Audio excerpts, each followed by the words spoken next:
This is Vital Signs, a podcast about Western Atlantic University School of Medicine and the MD experience. No matter where you are in your MD journey, just starting out or already in practice, there's something for you to learn. So let's do it.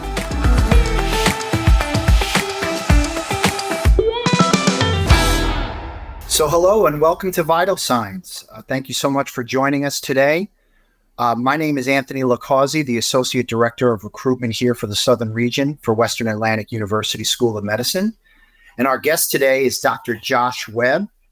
With 2 decades in medical education, Dr. Webb is a passionate, rural, and remote general practitioner and assistant professor of clinical medicine. He is a father, husband, and an authority on integrative health and longevity. His collaborations with UNICEF and the World Health Organization, along with practice on 4 different continents, highlight his commitment to a holistic well-being. Dr. Webb seamlessly integrates traditional and modern medicine, focusing on resilience and a healthy lifestyle, offering comprehensive care and profound educational experience. So welcome, Dr. Webb. Thank you for joining us. Thanks very much. Thanks for having me. What I wanted to do is, first of all, get a sense of your experience so far at Western Atlantic University School of Medicine, or WAUSM as we call it, and how has your experience been with both the faculty, the students, teaching on the island? Tell us a little bit about that. Well, Anthony, so I've been here, I'm considered founding faculty, so I've been here since the school opened, and I've worked at previous medical institutions in Canada, and what really drew me to WAUSM is that the founders, the founding faculty, we had seen what was going on with medical education in North America as well as in the Caribbean, and we wanted to fix the problems that we had seen. There's a lot of things that are being done, and they're just being done because that's the way that we've always done them. And we were like, oh, well, what if we try this and what if we try that? And there's often a lot of pushback saying, well, this is how things are done. This is how we teach this. And having a diverse group of physicians and PhDs, we said, well, there's better ways to do this. We can adapt, and we can change, and we can do something that's newer, that serves our students better, provides better education, better, and ultimately better healthcare for patients when our students graduate.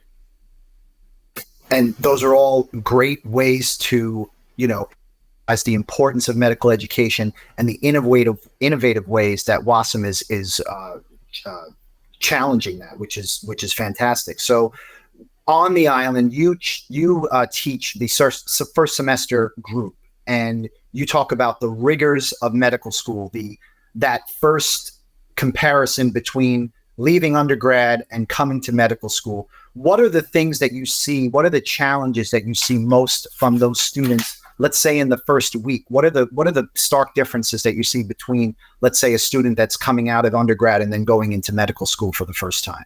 It's funny. I reflect back to my first week in medical school and how drastically different it was from undergrad. And I think the way to look at it is when you're in an undergrad, you go to school.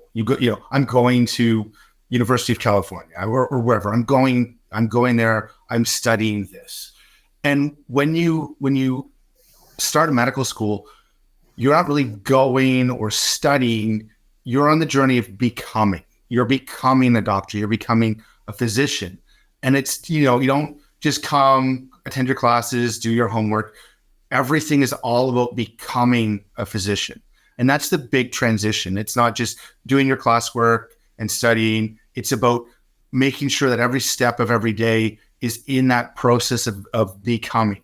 And you really have to fundamentally change the way that you think, you change the way that you study, you have to change the way that you interact with your students, your colleagues and professors, because you are now becoming a physician. And that's a real specific distinction that I think a lot of students really have to kind of accept, that when you're accepting your path or your journey into becoming a physician, it's not about getting your class schedule and completing these prerequisites and all that stuff. It's about a whole entire lifestyle because, of course, as you know, the training doesn't stop at the 4 years in medical school. They'll continue on into residency, fellowship, and then obviously when they go and practice, as a licensed physician, they're still going to be learning. As you know, it's a constant state of education. So you mentioned studying, which is there's a stark difference in studying in medical school. Tell us about those styles that the students need to kind of embrace in order to be successful. Well, I remember in undergrad raising your hand and asking your prof, is this going to be on the test? Is this going to be on the exam? And they say, oh, well, don't worry about that because they wrote the textbook, they wrote the exam. But for a medical student, it might not be on the quiz or the exam that we have coming up, but you don't know what's going to walk through the door of your office or your clinic or on a clerkship rotation or in residency. You don't know what you're going to see. So, preparing for your exams is one thing, but becoming a physician and being able to recognize something that you haven't seen before, and that may come, in your first clerkship rotation, or it may come 20 years into practice. But yeah, the answer is very likely that you will be tested on this. It just depends on where and when. And that really follows that model of becoming a physician. So, you have to integrate, understand, and be able to connect all of that knowledge, connect all of that information versus just being able to regurgitate a fact on the test, which is, a lot of our undergraduate, I remember memorizing structures for organic chemistry. Do I have a huge understanding of organic chemistry? No, but was I able to memorize the structures, connect them together, and then regurgitate them on a test? Absolutely. But for medicine, you've got to be able to really understand it at a molecular level, and then work all the way up through and apply it to the patient, and then take what you see on the patient and work all the way back down to the molecular cellular level. And that's the difference. So you mentioned the unexpected. So how do you teach the unexpected? How do you teach the students that whatever will happen that day is going to walk through the door say, for example, in an ER situation, or somebody comes into your practice and there's something that is urgent? How do you go about teaching that to the students when they're so, at that point, used to textbook, PowerPoints, slides? How do you do that? We spend a lot of time helping them map things out, really working from, the chief complaint, what the patient walks through and says, I've got a sore throat, and working from that down to the structure of in the anatomy, and then the function, and then the immune system, and how that all works and how that is all integrated and connected. So that way, as we move through our career, we can just plug in new information and new ideas and new details. And this has been true in medicine forever, that they say that you'll learn 50% of what you learn in medicine is wrong. The problem is that we just don't know which 50%. Right. And but if you have a really strong understanding of how the structure, the function, the pathology, the pathophysiology, how that works, it's not hard for you to go in and modify and change and learn new things. So what do you think are the biggest mistakes that the students make when they're in this new environment and they come to you and they're going through the class? What do you think is the things that the students, just they don't get right in that first setting? They're trying to use rote memorization. I would say that would be the first one. Things like flashcards or just memorizing facts without building an understanding. That's what you do in undergrad, is you put together your crib notes and study for your exam. But they really have to work on that understanding and really try to integrate that knowledge and really have a good, strong hold on it. And then I think the other difficulty that students have with is the amount of time that's going to be required to study. We say it's the equivalent of 2 full-time jobs. Students here, we use the flipped classroom model, which is fantastic because the students come in and they're in class between 2 and 4 hours every day. And it's not lecture based. It's problem solving. It's really working through and integrating the knowledge. But when they leave, they've got to go home and spend another 10 to 12 hours really working through. And it's not just doing the pre-work, it's making sure they integrate and understand what they're learning. And for some students, some things are going to be really easy because they came from a nursing background or they came from a biochemistry background, but other areas are going to be challenging because they didn't come from an anatomical background. So you've got to really identify where your strengths and weaknesses are, and you've got to put in like a lot of time. It's a lot of time. And the students are, I don't know many people that spent 60 hours a day learning in their undergrad. I was just going to say, that is going to be something that if they did tell you that in their undergrad, then that's going to be a surprising factor, because I don't think any student would spend that much time studying for their major, for example, as they would in becoming a physician. So take me through kind of a day in the life, like the schedule. What do you think is a good schedule as far as studying, as far as academic work? And then also, there has to be time for non-school related activities. For example, de-stressing, exercise. So take me through what you think is a great, or what you've seen as a great schedule for a student, let's say from morning to night. So let's use our semester 1 students for example. Their typical day starts at about 8 a.m. in the classroom, some days 9 a.m. And they're usually in class between 8 and 11, 8 and noon. So about 4 hours. And that's not necessarily every day, because they have breaks and they have certain periods of time as they have other activities. But they're in the classroom, let's just say 12 hour or 4 hours a day in the morning, and that works out to be 20 hours a week. At noon, I remember I was pretty exhausted after 4 hours of learning. At noon, finding taking an hour off, whether it's going to the gym, catching up on groceries, FaceTiming with mom and dad or your girlfriend or your wife or your partner back home, having a little bit of social time, and then kind of when 1 o'clock rolls around, right back into it. And, we know that your ability to focus is kind of 45 minutes to about an hour. So studying for 45 minutes to an hour, writing things out, mapping things out, reviewing, and then taking little breaks through the day. And that first semester for myself, I would do little 15 minutes of exercise here and there, just to help wake me up, because it's you're studying on a level that you've never studied before. Maybe I have a snack, go for a walk. We see students walking around campus all the time just to get some sunshine and some exercise, move your body, and then back into it. Evening comes around, maybe you take an hour and head to the gym, and then you're kind of right back into it, reviewing, studying, using a multitude of resources. We have everything from videos. We also have phenomenal faculty. So going and having faculty explain something to you, help you work through it, help you problem solve. And that's the really nice thing about small classroom size and good faculty ratios. The students can come and pick your brain for an hour, and we can really help them understand where maybe the potential knowledge gaps are. And then from there, go back home and try to address those knowledge gaps. I think it's also important for students to make sure that they're testing themselves. So using question banks, we've got a variety of question bank resources that the school provides. And there's also private ones, things like UWorld, AMCAS, Osmosis, a variety of different kind of Q banks is what we call them. And the students can go and do blocks of questions, because it's important that because they're examined on those multiple choice questions. They have 90 seconds on average to answer a question.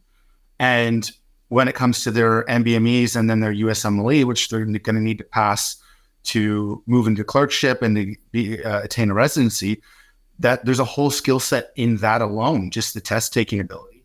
And I think it's important that right from day one, you're putting yourself there and putting yourself into that test taking ability, which for a lot of students, especially brand new with very minimal medical knowledge, you're not getting many questions right. So it can feel very humbling, but you're developing those test taking skills and those test taking abilities.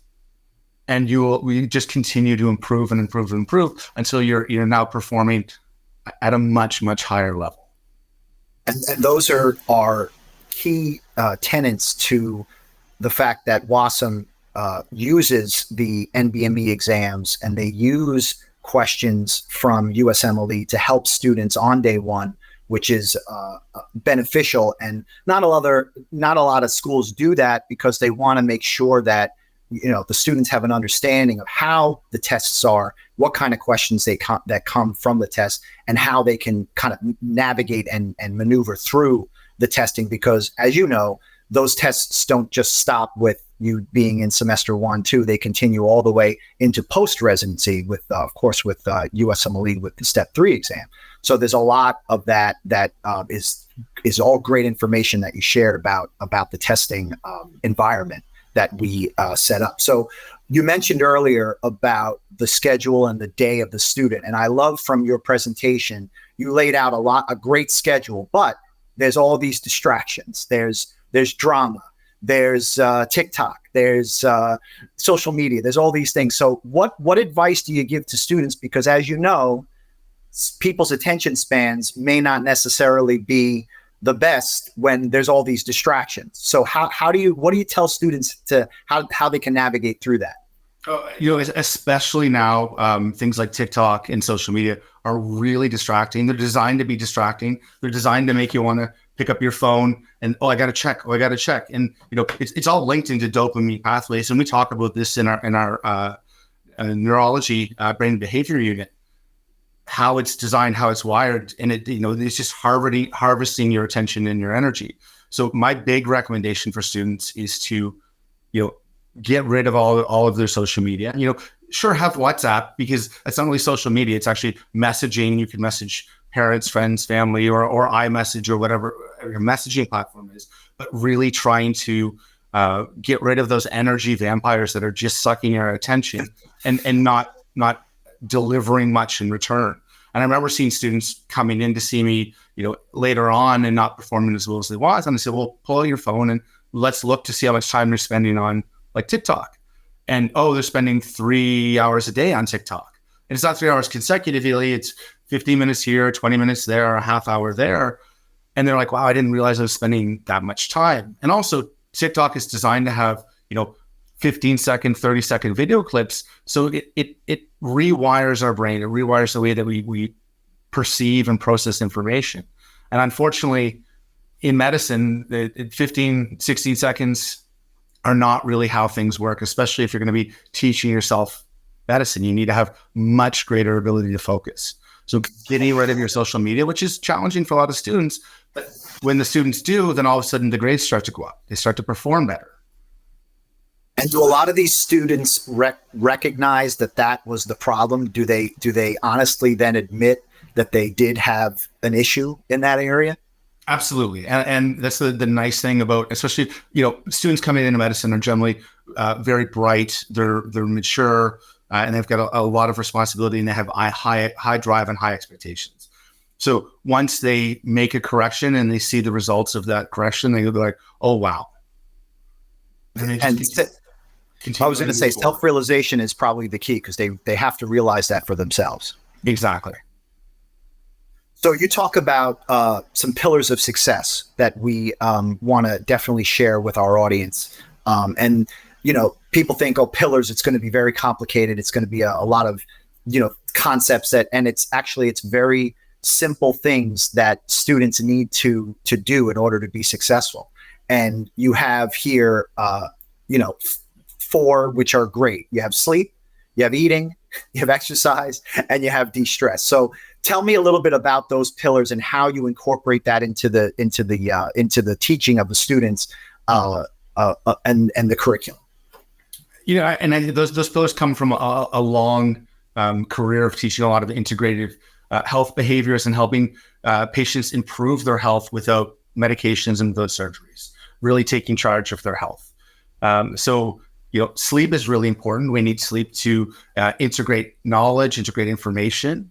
And, as a med student, we don't have a ton of sleep. So you need to make sure that you capitalize on what sleep you can. I was pretty sleep, 6 hours was about average through medical school. Some nights none at all if you were really working hard. And as we know, residents and doctors often are up for 24, 30, 48 hours, being quite sleep deprived because it's the nature of the job. But I think it's important when we have the opportunity to really focus on sleep, because it's nourishing, helps our bodies, our mind, and our soul just be able to cope with the stress of medical school. Nutrition is also really important. I think it's important that students are putting in adequate nutrition and making sure that it's, full nutrient dense foods, avoiding processed foods. We know that processed foods affect cognition. They affect overall physical and cognitive performance. So really trying to move away from, having chips and a soda, and instead trying to have water, have tea, have coffee, really trying to model the healthy behaviors that you're going to want to have your patients model moving on. And the students generally perform at a much higher level versus living off of, energy drinks and chocolate bars.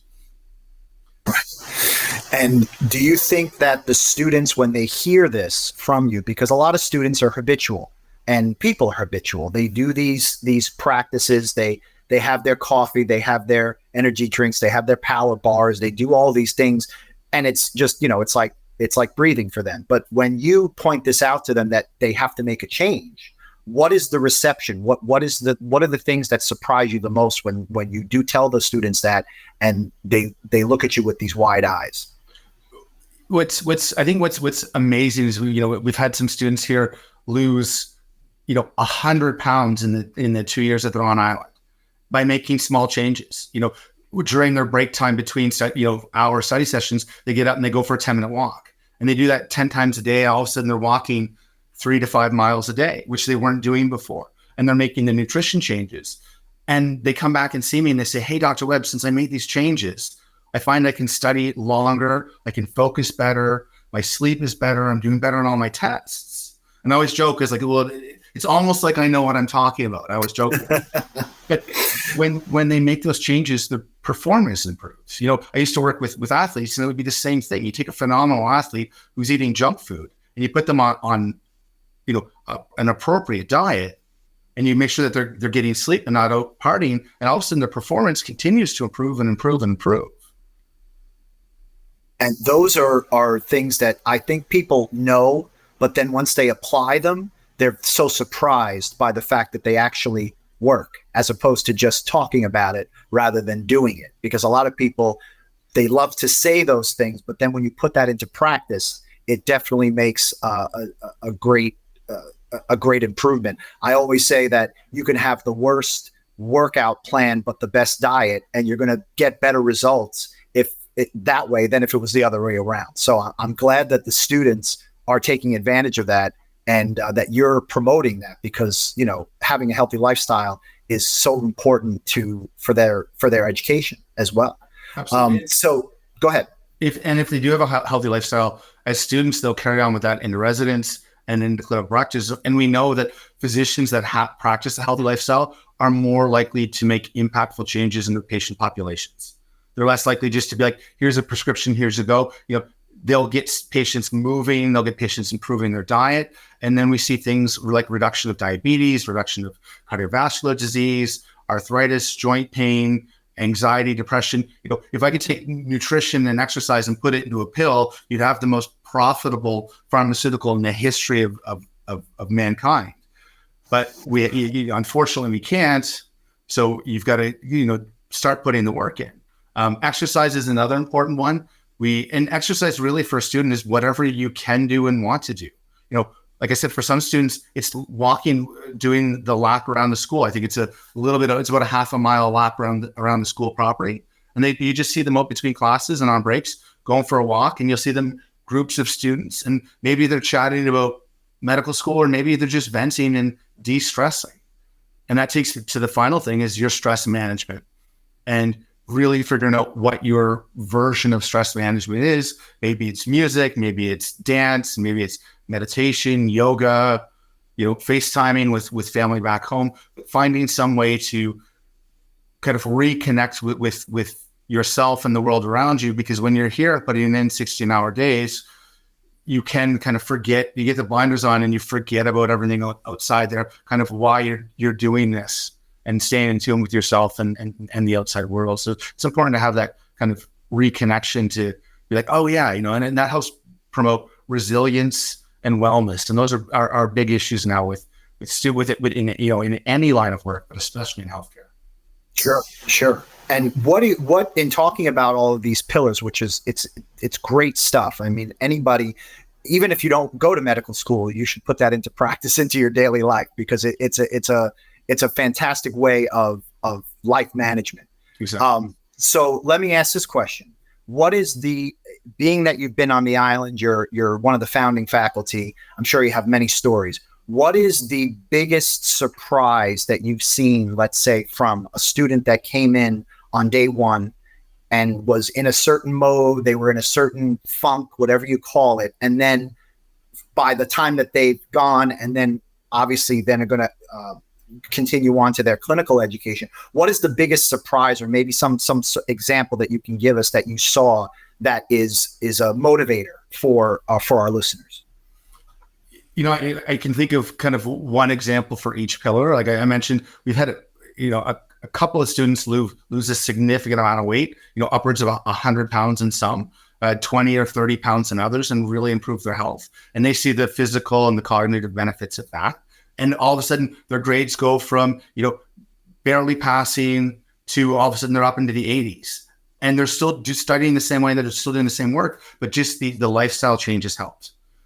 We've seen with sleep, students coming in and they sleep 2 or 3 hours a night, and they're not sleeping well. They've got the TV on in the background, so they're not really having true restorative deep sleep.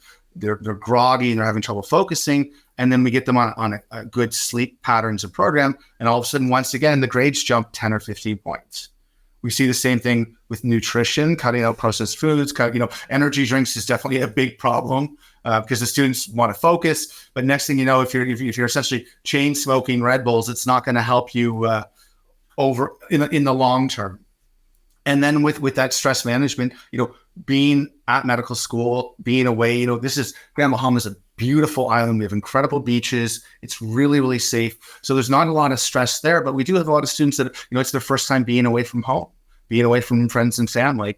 So there's a stress there. So just reconnecting with themselves, reconnecting with the island, connecting with their peers and colleagues, creating some social space to manage stress. And all of a sudden, their ability to handle stress improves because their baseline stress is lower.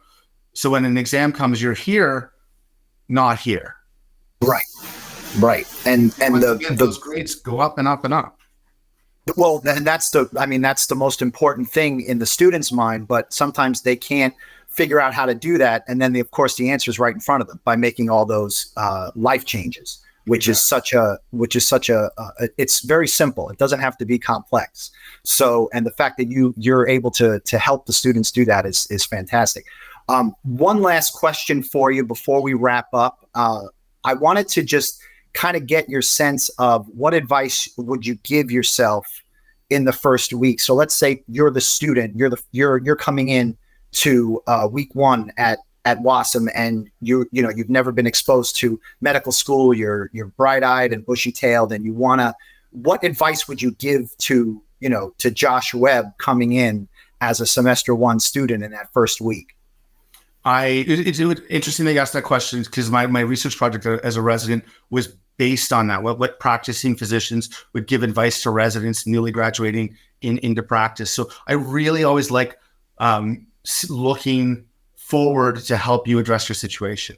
And I say that success leaves clues. And I think the big advice would be success leaves clues. So look at your upper classmates, look at your faculty, look at the people that are in a place or a situation that you want to be, and then go talk to them and find out what they found for their success.